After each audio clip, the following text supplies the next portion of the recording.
बिस्मिल्लाहिर्रहमानिर्रहीम अस्सलाम वालेकुम। उम्मीद करता हूँ आप सब खैरियत से होंगे। अल्लाह ताला आपको ज़िंदगी भर खुश रखे, अल्लाह ताला आपको हमेशा सदाबहार रखे, अल्लाह ताला आपके लिए हमेशा मुश्किलात को आसान रखे, अल्लाह आपकी ज़िंदगी में जो भी मुश्किलात यानी आने से पहले उनको ख़त्म फरमाए और आपके ऊपर हमेशा अपनी रिज़्क और रहमत की जो बारिशें हैं वो बरसाता रहे। तो आज की वीडियो में हम बात करने वाले हैं कांस्टेबलान्स की भर्ती का जो सिलसिला पूरे पाकिस्तान के अंदर शुरू हो चुके हैं और ये मरहलावार जो है ना आहिस्ता आहिस्ता हर सूबे वाले जो हैं अपने अंदर ये जो पोस्ट की अनाउंसमेंट है वो करते जाएंगे। फिलहाल आज की वीडियो में हम बात करने वाले हैं कांस्टेबलान्स की कितनी जो है सीटें अनाउंस हुई हैं और इनका सिलेक्शन प्रोसेस क्या होगा। बाकी इनके लिए जो रिक्वायरमेंट है सारी तफसील मैं आपको आज की वीडियो में बताने वाला हूँ, तसल्ली से आप लोग सुन लेंगे। सबसे पहले देखें कांस्टेबलान के साथ स्टेनोग्राफर की भी सीटें आई हुई हैं जिसका स्केल 14 है और इसकी 5 सीटें हैं। तो क्वालिफिकेशन इसके लिए क्या है, ग्रेजुएशन आपके पास होनी चाहिए और एज की जो हद है वो 18 से 40 साल है। इसके साथ 6 मंथ आपके पास एमएस ऑफिस का जो है डिप्लोमा होना चाहिए और आप उर्दू कंपोजिंग को भी जानती हो। इंग्लिश उर्दू की जो टाइपिंग स्पीड है आपकी वो 40 वर्ड्स पर मिनट होनी चाहिए स्टेनोग्राफर। तो ये आप लोग शायद ज़्यादातर अप्लाई ना करें, लेकिन अब हम बात कर लेते हैं कांस्टेबल के जिसके ऊपर ज़्यादातर कैंडिडेट्स ने अप्लाई करना है। यहाँ पर आपको नज़र आ रहा है कांस्टेबल जिसका जो स्केल है वो 7 है और तादाद जो असामी है वो 513 है। अहलियत की बात करें तो उम्र की जो हद है वो 18 से 25 साल है मर्द उम्मीदवारान के लिए। और अगर हम फीमेल्स के लिए बात करें तो उनकी भी उम्र की हद 18 से 25 साल है। दोनों के लिए तालीम की बात करें तो वो मैट्रिक होनी चाहिए। कौमी हैसियत जो है आप लोग कहाँ के रहायशी होनी चाहिए, तो आज़ाद कश्मीर पाकिस्तान के रहने वाले या फिर वहाँ के पर जो मुहाजिरीन है 1947 से या फिर 1969, तो वो लोग जो है यहाँ पर अप्लाई कर सकते हैं। आज़ाद जम्मू कश्मीर के अंदर ये जो जॉब्स हैं आज़ाद कश्मीर के अंदर जो है ये आपके लिए जॉब्स अनाउंस हुई हैं कांस्टेबलान की। इसके साथ अगर हम बात करें कद की तो कद कम से कम 5 फुट 7 इंच होना चाहिए मेल्स का और 5 फुट 2 इंच होना चाहिए फीमेल्स का। छाती जो है वो कम से कम 33 से 34.5 होनी चाहिए और दौड़ जो है वो 1 मील होगी। और इस 1 मील में आप लोगों ने 7 मिनट 1 मील को आपने 7 मिनट में पूरा करना होगा। अगर हम फीमेल्स की बात करें तो उनकी दौड़ 1 किलोमीटर होगी। तो 1 मील के अंदर होते हैं 1600 मीटर, जबकि 1 किलोमीटर में होंगे 1000 मीटर। तो आपकी 600 मीटर जो है वो दौड़ कम होगी, लेकिन टाइम आपके पास 9 मिनट होगा। तो टाइम भी आपके पास ज़्यादा है और इसके साथ आपके जो फासला है दौड़ने का फीमेल्स के लिए वो भी कम है। अब ये तो फीमेल के लिए सिर्फ दौड़ होगी फिजिकल टेस्ट में, लेकिन मेल का फिजिकल टेस्ट अभी ख़त्म नहीं हुआ, उनका इम्तिहान बाकी है। तो आप लोगों ने अपने फिजिकल टेस्ट में क्या करना होगा, दौड़ पूरी कर लेते हैं अगर तो फिर आपके सेटअप्स होंगे। आपने एक अटैम्प्ट में 20 सेटअप्स करने हैं। अब 20 सेटअप्स क्या होते हैं, ये क्या चीज़ होती है, आपको स्क्रीन पर दिखा रहा हूँ। ये जो बंदा वर्जिश कर रहा है इस तरह की वर्जिश को हम सिटअप्स कहते होते हैं। उसके बाद फिर आपने 15 अटेम्प्ट्स करनी है पुशअप्स की। ठीक है, पुशअप जो आप डांड लगाते हैं बाजू के दम पर उसको हम पुशअप्स कहते हैं, वो आप सबको पता होगा। और फिर आ जाते हैं पुलअप्स। आपने 3 पुलअप्स करने होंगे एक अटेम्प्ट में, यानी कि जब आप बाजू के दम पर आप पूरी बॉडी को उठाते हैं। ये भी मैं कोशिश करूँ, देखें आपको स्क्रीन पर नज़र आ रही है।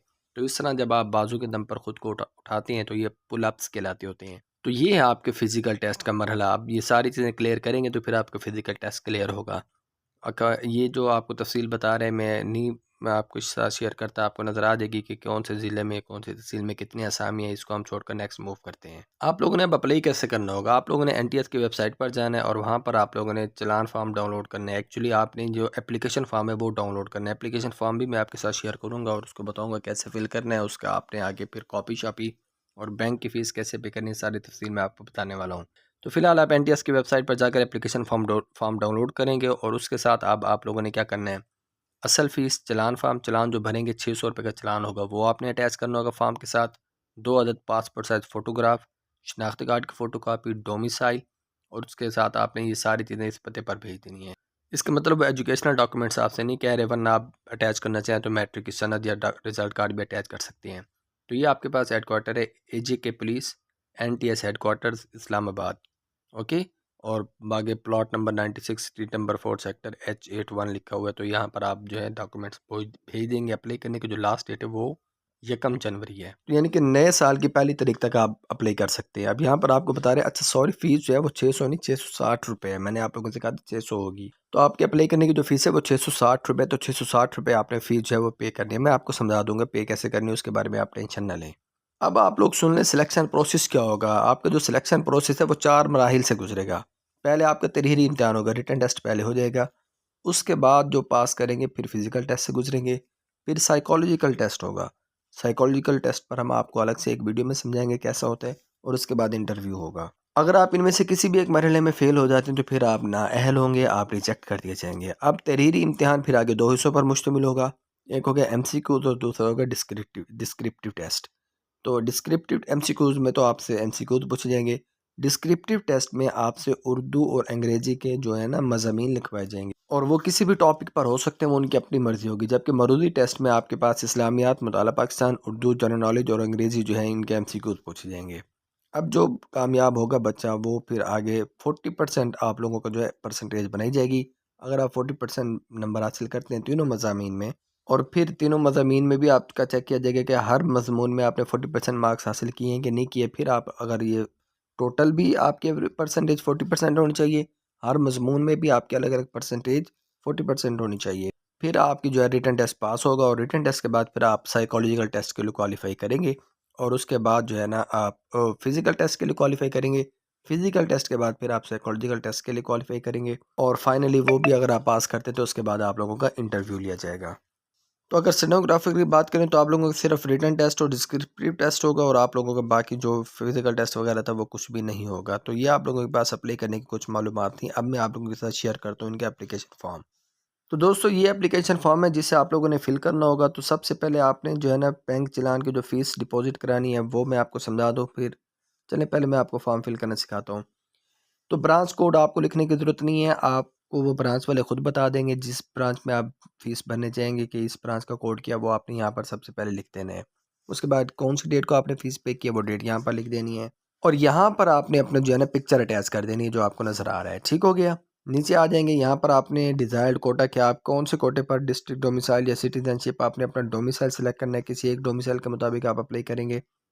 कि आपका ज़िला कौन-सा है और उसके बाद आपने सिटी सेलेक्ट करना है कि कौन-सी सिटी में जो है ना आप टेस्ट देना पसंद करेंगे। ये आपने टिक करना है बस और कुछ नहीं करना। फिर आपने अपनी इन्फॉर्मेशन देनी है तो याद रहे कि ये यहाँ पर आपने अपने जो नाम और फादर का नाम लिखना है वो कैपिटल लेटर्स में लिखना है, बड़े लेटर्स में लिखना है। अगर आप छोटे लेटर्स में लिखेंगे तो आपका एप्लीकेशन फॉर्म रिजेक्ट कर दिया जाएगा। तो यहाँ पर आपको बता रहे सबसे पहले आप अपना नाम लिखेंगे, फिर अब नाम में मोहम्मद अगर किसी का नाम है उसके बाद यूसुफ है, तो मोहम्मद लिखने देने के बाद आपने एक डब्बा खाली छोड़ देना है, फिर आगे यूसुफ लिखेंगे इस तरह। ताकि उनको पढ़ने में आसानी हो और आप लोगों का लिखा हुआ ठीक हो जाए। उसके बाद फादर नेम लिखेंगे, सीएनएसी अपना डालेंगे और फिर जेंडर बताएँगे मेल है, फीमेल है, यहाँ पर आपने डेट ऑफ बर्थ लिखनी है। अब डेट में कितने दिन, महीने, साल है, ये सारा आप लोगों ने लिखना होगा।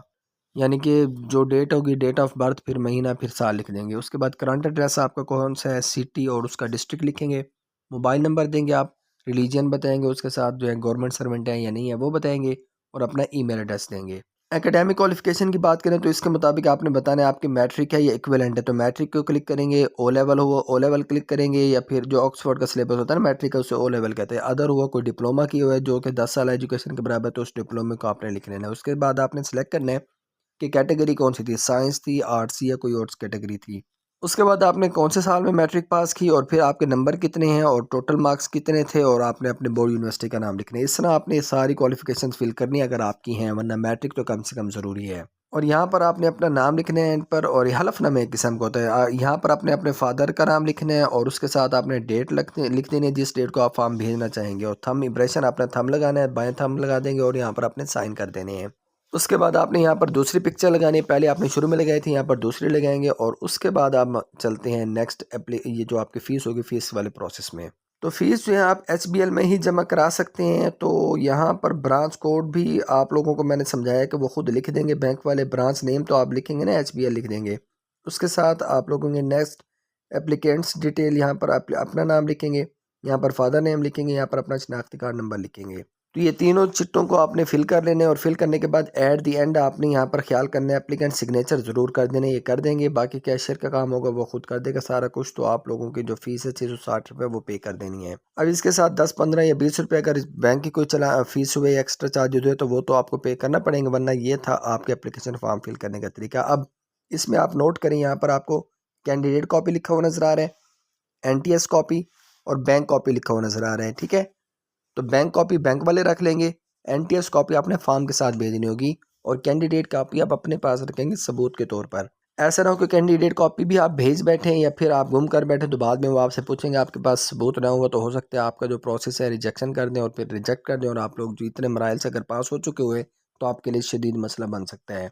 लिहाजा ज़रूर एहतियात कीजिएगा और मैंने पूरा प्रोसेस आप लोगों को जॉब्स की डिटेल और एप्लीकेशन फॉर्म फिल करने का तरीका सारा कुछ समझा दिया है। मज़ीद अगर आपको कोई मसला हो तो आप कमेंट्स में भी पूछ सकते हैं, व्हाट्सएप चैनल मेरा लिंक है उसमें भी पूछ सकते हैं। उसमें बाद आपको व्हाट्सएप के साथ इंस्टाग्राम और फेसबुक के भी लिंक्स दिए हुए हैं, आप वहाँ पर भी कॉन्टैक्ट कर सकते हैं। और याद रहे, गवर्नमेंट जॉब्स के लिए चैनल को सब्सक्राइब करना मत भूलिएगा ताकि हर अपडेट आपको बर वक्त मिलती रहे। इजाज़त दें अपने उस सुल्तान को। अल्लाह हाफिज़।